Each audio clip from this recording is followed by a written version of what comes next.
En sommaire ce soir, réunis en assemblée générale extraordinaire, les responsables des écoles privées réclament à l'État le paiement de la scolarité des élèves orientés dans leurs établissements.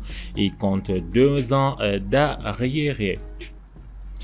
Faut-il changer notre mode de consommation pour atteindre l'objectif zéro déchet? La question a été longuement évoquée ce samedi dans le cadre du Café Débat organisé à l'occasion de la Journée internationale dédiée au recyclage.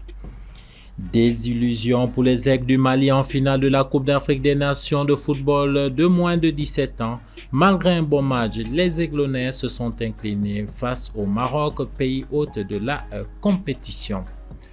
Madame, Monsieur, bonsoir. Les promoteurs d'écoles privées réclament le paiement des frais de scolarité des boursiers dus par l'État ces 2 dernières années scolaires.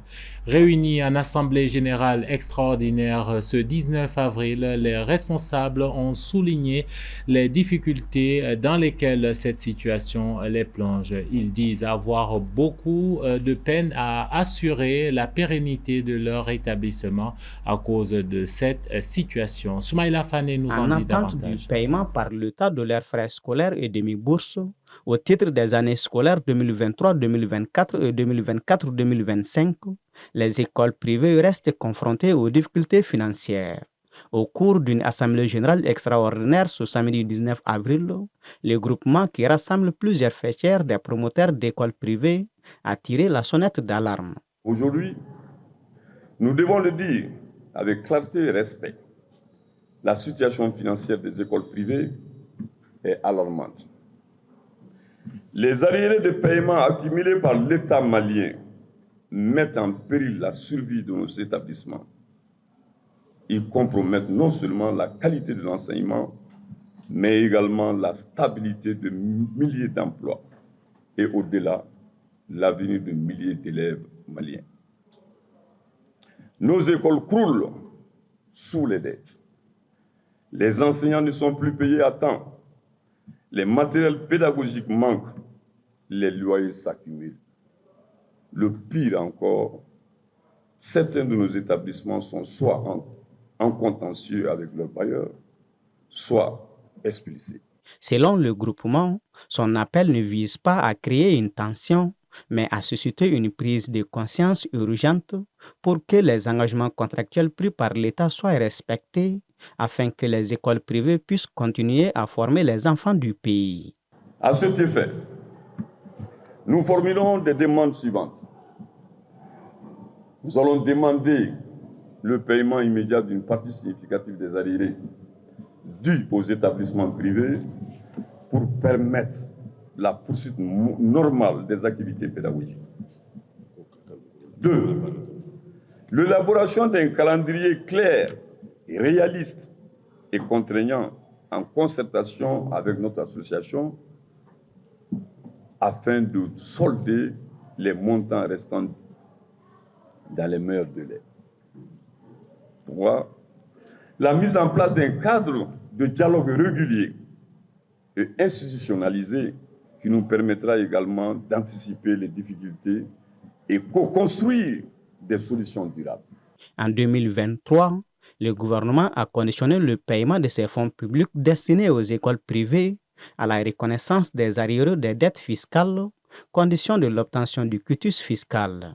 Ces nouvelles dispositions ont ainsi occasionné le paiement partiel des arriérés de 2022-2023. Les banques, microfinances, assurances et les stations de service ont réouvert leurs portes ce samedi suite à la suspension du mot d'ordre de grève par leur syndicat, le SINABEF. Reçus par le Premier ministre hier dans la soirée, les leaders syndicaux ont été rassurés par les propos du général de division Abdoulaye Meiga qui a déclaré lors de cette rencontre, je cite, « Nous ne ménagerons aucun effort pour honorer tous nos engagements ». C'est à la suite de ces échanges que le délégué syndical, la délégation syndicale a qualifié de constructif que le mot d'ordre de grève a été suspendu. Sans transition, le Mali a célébré ce 19 avril la journée internationale du recyclage et du zéro déchet. L'événement s'est déroulé autour d'un café-débat qui avait pour thème enjeux et opportunités de l'économie circulaire au Mali. Durant plusieurs heures, des experts, des acteurs de la société civile ainsi que des responsables gouvernementaux ont débattu de la place du recyclage dans le développement durable au Mali. Le point avec Ibrahim Babi.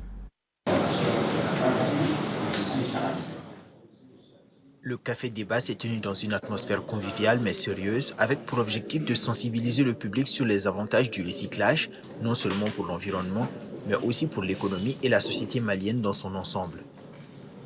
L'événement a été l'occasion de démontrer que l'économie circulaire, qui consiste à réutiliser, recycler et réduire les déchets, est une voie prometteuse pour le pays, surtout face à la question de la gestion des déchets dans les grandes villes comme Bamako. L'une des grandes priorités soulevées lors de cette rencontre a été l'urgence d'adopter une nouvelle mentalité face à la gestion des déchets. D'abord, le constat est que notre pays souffre d'un problème organisationnel même du système de gestion des déchets, qu'il s'assoit sur une équipe. Donc, on est dans une situation où le système d'organisation est assez faible pour vraiment faire face à la problématique des déchets. Selon les intervenants, les bénéfices du recyclage vont bien au-delà de la simple réduction des déchets. Il s'agit d'une véritable opportunité économique pour les jeunes Maliens, notamment à travers la création d'emplois dans des secteurs comme le recyclage des plastiques, des métaux et autres matériaux réutilisables. En ce qui concerne cette problématique, elle devient une opportunité pour les jeunes. Donc les jeunes peuvent s'organiser en coopérative, en GIE et même en individuel pour s'installer afin de tirer profit vraiment de cette difficulté. Donc c'est une opportunité pour les jeunes. Dans le district et également dans les communes, les déchets posent un éventuel problème. Donc nous avons songé pourquoi ne pas transformer la menace de ces déchets-là en opportunité auprès de la population. Comme vous le constatez, les sachets plastiques ne sont pas dégradables. Donc raison pour laquelle nous avons vraiment nécessaire de transformer ces déchets-là en papier écologique et en fibre organique. Le recyclage, au-delà de son rôle dans la réduction des déchets, est un vecteur puissant d'inclusion sociale. À travers cette journée de réflexion et d'échange, le Mali se positionne résolument en faveur d'une transition écologique. Dans l'actualité sous-régionale, au Bénin, 2 positions de l'armée ont été la cible d'une attaque terroriste le jeudi 17 avril dans le nord du pays. Le bilan fait état de 8 morts et 13 blessés. 11 terroristes ont été aussi tués. L'attaque a visé 2 positions des soldats anti-djihadistes de l'opération Mirador au niveau des chutes d'eau de Koudou et du triple pont non donné à la zone frontalière entre le Bénin, le Niger et le Burkina Faso. Pour rappel, 28 militaires béninois avaient également été tués au niveau du triple pont dans une attaque revendiquée par le groupe de soutien à l'islam et aux musulmans JNIM. La 17e édition du Festival des musiques urbaines Anoumabo FEMUA se tient actuellement à Abidjan avec des stars de la musique africaine et de partout dans le continent. Tour d'horizon de cette édition 2025 avec Aminata Keita. Maman, elle a besoin de toi. Maman te dit, elle dit joli massi Congolo. Anna, allez joli oh, mon enfant pitié oh. Abidjan, la capitale ivoirienne, vibre au rythme des musiques urbaines depuis le mardi 15 avril grâce au Festival des musiques urbaines d'Anoumabo FEMUA. Le FEMUA est un événement culturel porté par le groupe Zouglou et Coupé Décalé Magic System, formé en 1996 à Abidjan. Selon le commissaire général du FEMUA, Salif Traoré, alias Assalfo, leader du groupe Magic System, le FEMUA ambitionne de partager de la musique en éveillant les consciences.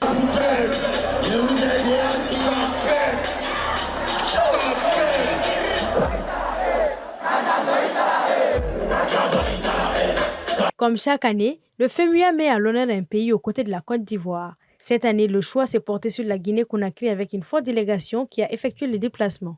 Plusieurs artistes guinéens sont à l'honneur, dont la voix de la chanteuse et griotte Manaba Kanté, fille du feu célèbre chanteur Mori Kanté.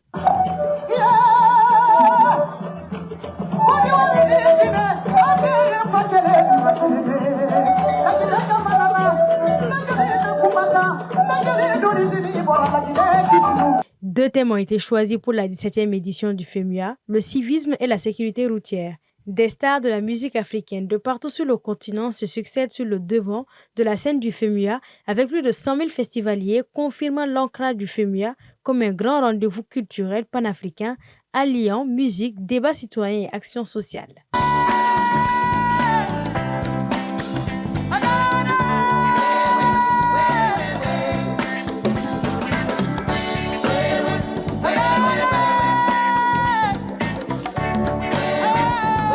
Football, le Mali s'est incliné en finale de la CAN des moins de 17 ans cet après-midi contre le Maroc, le pays hôte de la compétition. Les deux équipes ont dû se départager au tir au but après un score nul et vierge durant 90 minutes. Lors de la séance de tir au but, les poulains du sélectionneur malien Nabil Baha ont manqué 2 tirs pour s'incliner 4-2, permettant ainsi au Maroc de devenir champion d'Afrique des cadets pour la première fois de son histoire. Point final à cette édition d'information. Madame, Monsieur, merci à vous tous qui nous suivez un peu partout au Mali et dans le reste du monde, particulièrement à Abidjan, en Côte d'Ivoire.